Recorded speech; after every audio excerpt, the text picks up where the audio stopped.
I am Fabricio Chavarro. I am a partner in a local, sort of London-based consultancy called Otravista Consulting. We've been working in the public funding space for the last 25 years, helping businesses and agencies, organizations to access public funding and grants. Grants are financial assistance given to businesses to help them grow and flourish. So in general terms, that is cash injection given to businesses. These days, grants and public funding in general are designed to de-risking early stage projects and businesses that have a strong potential for commercialization. There are different types of grants. There will be grants for feasibility studies to develop prototypes, proof of concepts, or to develop a minimum value proposition. And those are the sort of type of grants that are more these days in the UK. From time to time, there might be grants to support businesses with their go-to-market strategy, but you don't see those these days. The benefits of grants and public funding there are several.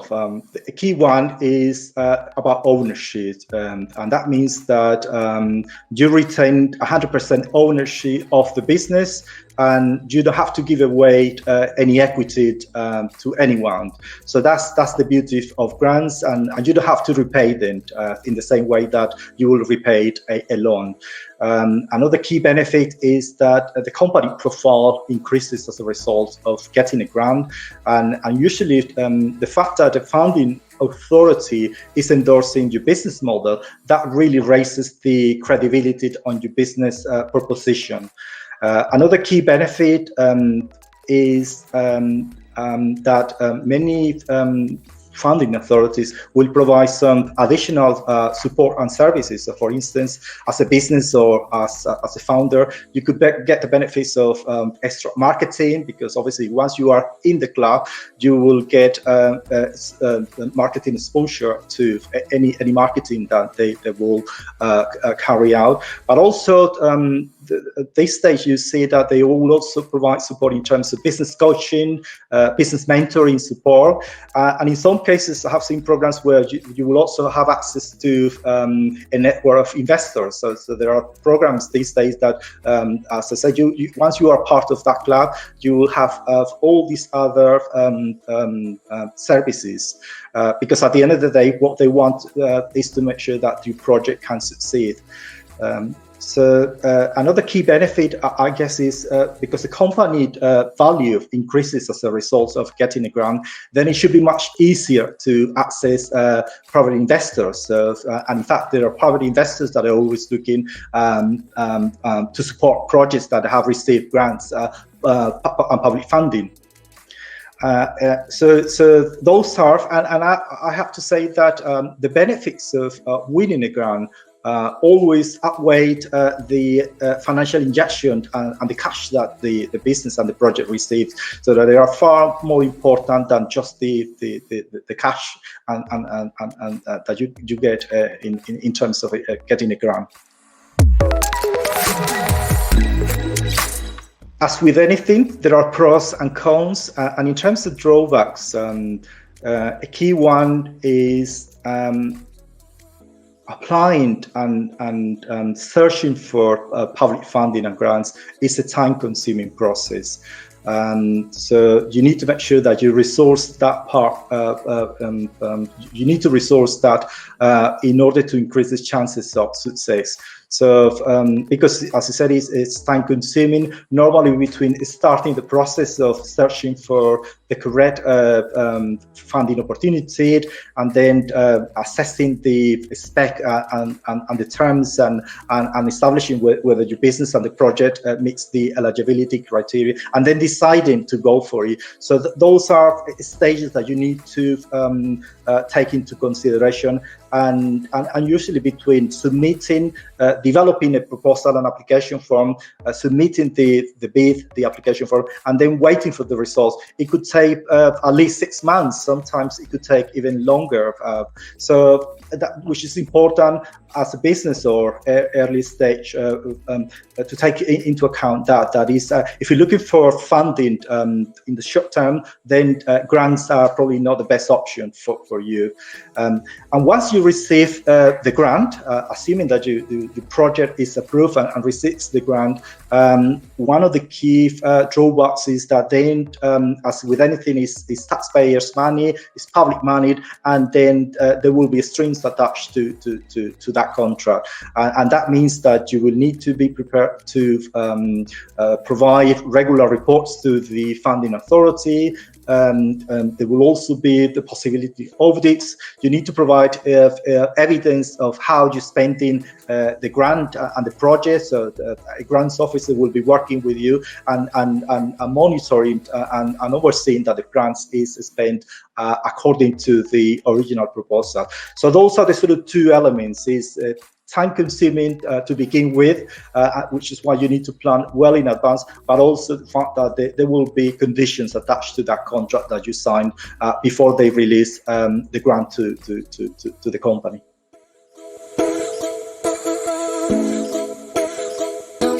There are two types. On the one hand, we have public sector organizations, agencies, public institutions, and on the other, we have foundations and trusts.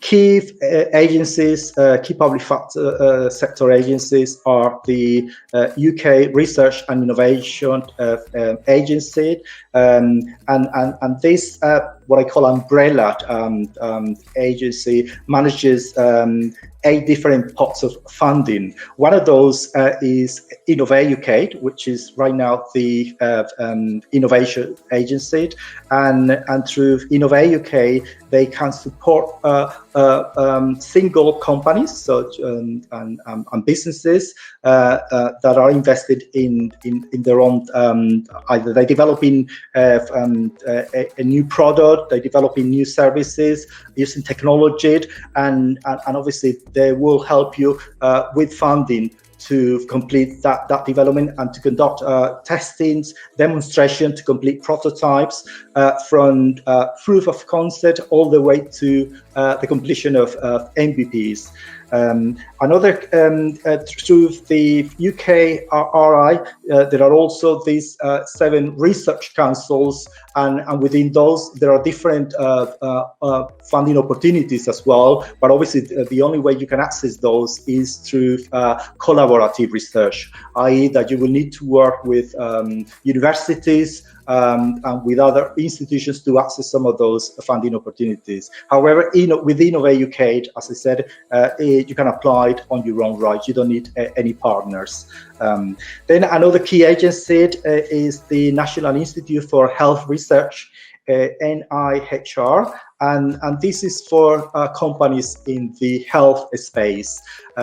Through this agency, again, startups or companies in developing products, companies in the sort of medtech space, e-health, they can apply for funding. It's important to take into account that with the projects to access the funding from this agency, you need to work in partnership with NHS trusts, universities. The expectation is that there will be clinical trials, but there is one key funding opportunity called Invention for Innovation, and through that program, they support the development of products in terms of diagnostics devices, medical devices, and that's a key one in this area. There are also other sources of funding in terms of regional grants supporting businesses in specific areas. You, by and large, obviously, you can access all these regional grants. They are managed through the what they call the local enterprise partnerships. There are all these local partnerships, and they manage these small sources of funding to support the local economy and to support the local entrepreneurs and startups and businesses. But I think in terms of, as I said, the two agencies that I named before are the sort of key ones right now.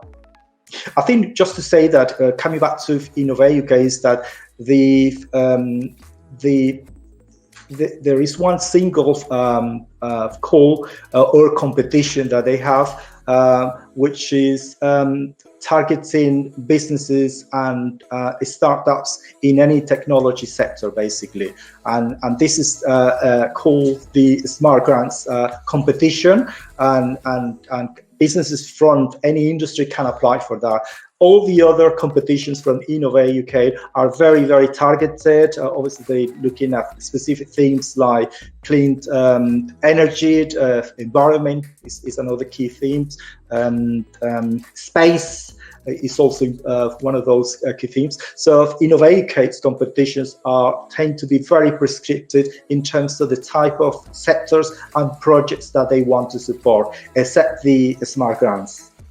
And then if we're talking about foundations and trusts, a key one is the Wellcome Trust. The Wellcome Trust, obviously this is for e-health businesses in this space. And they have one specific funding opportunity named Innovators Award. And this is an opportunity that is opened throughout the year. There are also possibilities, the Princess Trust, depending on as we know, the Princess Trust works across all the UK regions, and they will be supporting projects, very early stage projects with small grants and especially.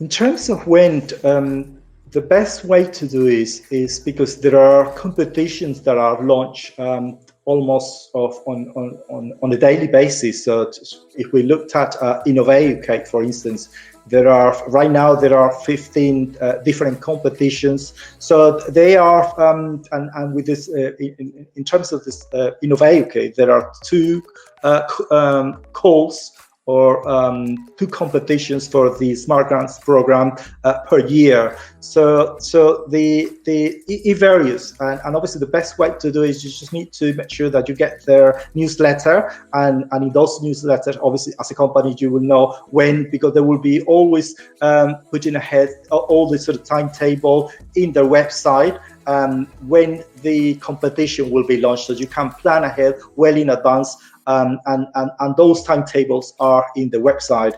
Likewise with the NIHR, it's exactly the same. That information is in the website in terms of, I think those competitions tend to be launched, for instance, for the National Institute for Health Research in April. So now there is one key competitions to be launched in April for projects to be submitted in June. But as I said, the best thing is just making sure that you go into the websites. There will be a section above with all the timetable when those competitions will be launched, and that's the sort of best way to make sure that you don't miss any opportunity. Well, as I said before, one of the key sources I would say is Gov UK. If you go into the sort of Gov UK website, you can search. And you can search funding sources, and then it will give you the full list of existing calls and competitions across the UK, basically, and that will include all the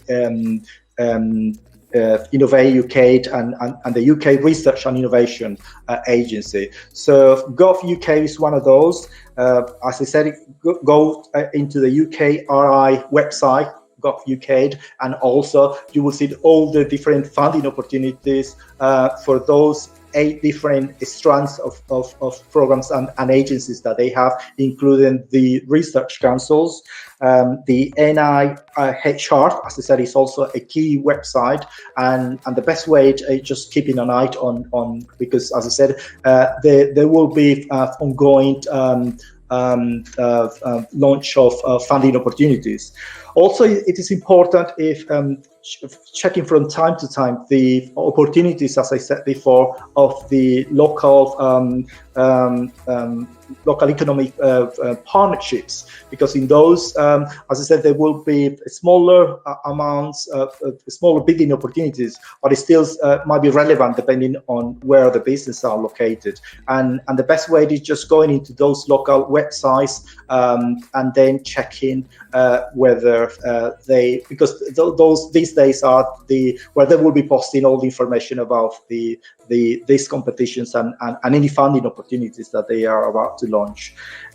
Likewise, the Welcome Trust website is excellent, so you can also go into the website and see it, and there is a whole section about the Innovators Award, and likewise with the Princess Trust as well. So just make sure that you just visit those links and those websites just to make sure that you don't miss any opportunities at all.